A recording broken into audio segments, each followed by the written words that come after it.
which I don't think it was, it's going to be gone anyway. So that ability to, or the statement that we signed when we had our homes built that said that we would not remonstrate is being removed. Let me clarify that one. As y'all homeowners, there was a ballot sent out. In order for those statements to be struck from the covenants, it has to be 75% of the homeowners have to agree to it before it is struck. Okay, thank you. How many do we have currently that return? As of Thursday, there were 84 or 88 homeowners that have returned the Yeah, the ballot is valid for, I think it's 18 months from when you signed it. The goal would be to get it that, like the letter stated, I think the end of the month is when it'd be awesome if it could be returned, just to keep that, especially that matter pushed along in addition to the other, like things like barns and stuff like that. I've been doing homeowners association law for 30 years. I was president of the board for 9 years, so I've kind of been around that too. Ultimately, you're going to start walking. So many people will mail them in. Anytime you want to amend covenants, put together a group and plan on walking the neighborhood. It is the only way you're ever going to get that. One other comment, by the way, I just did the math, and just in case you care, if we were to hire Mr. Bushman, it's about $36 per household or per home in the neighborhood to come up with this fee. So that's probably a lot cheaper than any tax increase, but the only thing I don't know, I haven't heard anybody present one way or the other, is what is the ultimate benefit either way? Would we get better fire and police protection if we were annexed, or could we get better if we don't? That's what I want to hear from somebody at some point in time, but I guess it's all dependent upon the financial plan, right? Correct.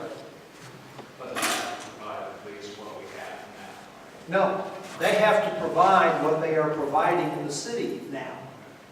May or may not be better or as good as what you have now. Hi, my name's Dennis, and I've gone to several of the meetings, but not all of the meetings that the town of Ingalls has spoke of about annexing us. And when the development across the street was occurring, I saw more participation out of this homeowners group than I had ever seen in the past. And I think we were all very passionate about how we felt about the development that occurred across our streets. My wife and I, we look at it, and we really don't like it. And I think there's one way that we can have our input on what happens around us, which is either unite with Ingalls and have representation and start making decisions about what happens around us.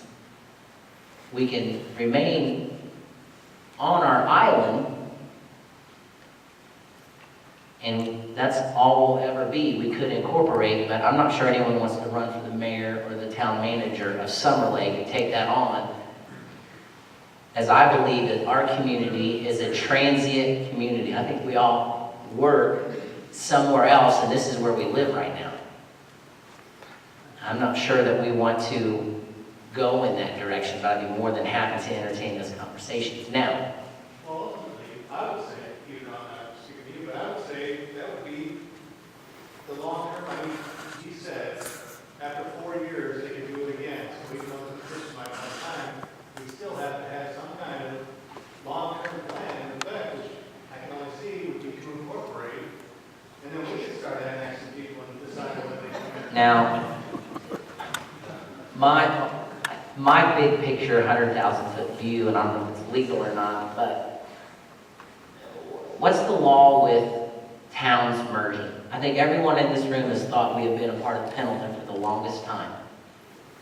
In that, if we were to be annexed, what would keep our electoral from wanting to merge with the city or with the town of Pendleton? I mean, towns work together all the time. There is a process I don't represent municipalities, so I can't really tell you what that process is, but I know it's possible the towns can merge. But the other thing I would say, and the other thing you're going to want to keep an eye on for long term, is what the General Assembly does. Because if they get rid of involuntary annexation, that 4 years is forever. Because at that point, you only go in if you want to. Well, Again, don't know that they're going to pass it, but that that's forces the just how. hand, because we could self-annex in and still take that action and become part of the penalty. I mean, have any of us ever believed that Eagles knows what they're doing, what they've been doing over there? So, Two, we still have that space in between But we're not contiguous. But if we're part of Eagles is right up contiguous to Pendleton. Yeah, what you're saying is if we became part of Ingles, Right. then we would have some control, but he wasn't saying that. no, we would have control, and our control could be to go to Pendleton and say, let's make a deal. Now that we have the majority of the electoral vote, because we have a bigger populace, last time I checked, there's not a lot of home development in the city boundaries of what is considered Ingalls. Right. But they've talked about building out here for many years, and some of that fell through in the 2008. Now, if a new development was to come and it was already annexed into Ingalls, then they would have another district and a whole other group to bring in, because the line that they brought down this thin strip to get this commercial development. This is where they're trying to get their money, is the commercial development. They can care less. They can put anything they want out here. They're gonna give that value back into their coffers. That's why we're all upset that Love's came. It was a bad choice, a bad foundation. I thought we all wanted, shopping centers out there, and we wanted doctors and dentists and stuff like that. And I'm not sure that the last time I checked, that type of development doesn't follow a truck stop. Now, whether we believe that we can change that as individuals sitting on a town council and we think we can attract something better, I don't know the answer to that. It may be no. It may be that it's already set in stone and we're not going to get the things that we had wanted. But as of now, we don't have a say no matter what. So there might be an advantage to annexing. Right. It may not all play out, but in the end, it's either we're on an island or we're joining with them, and we're going to have a say. That's my opinion. Lady back there has a question.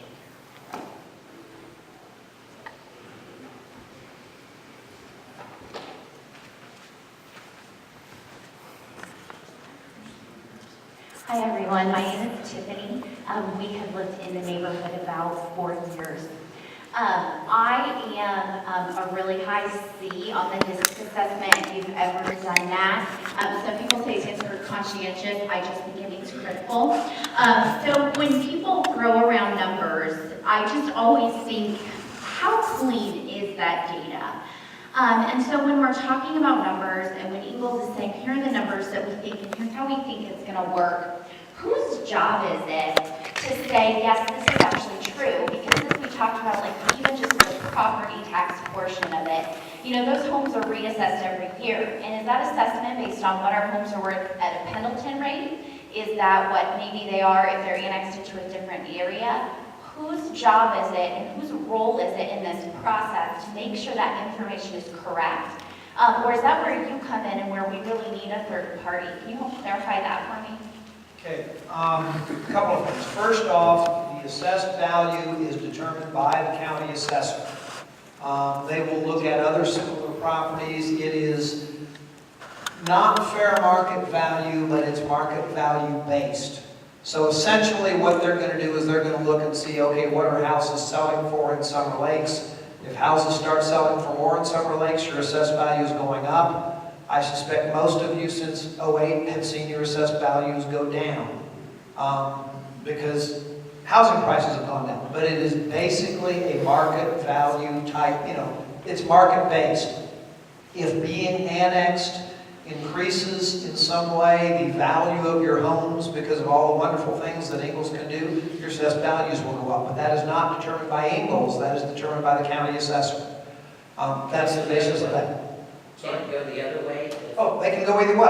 I mean, they can go up, they can go down. It depends on, You know, the county assessor, it's market-based, they look at neighborhood values, but yeah, they're gonna, as many homes as you have in Summer Lakes, they're looking at comparable sales in Summer Lakes to determine your value. And then, so kind of back to our previous conversation where we talked to, if things kind of fall apart, and because of confusion or because of market changes, the budget that was proposed, they cannot complete portions of the financial plan or aspects that they can kind of say, hey, we're going to do this. Then what happens? Is that where we go back and we say, well, you said this and you can do that? Okay, first off, the financial plan is an estimate.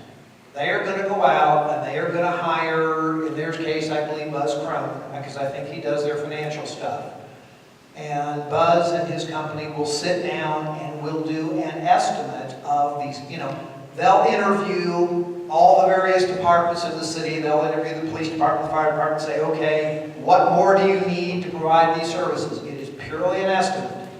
But I will tell you, the courts of appeals and the Supreme Court have said, you cannot, because actually this happened in what I call Home Place 1. They hired an expert, he came in and came up with this plan.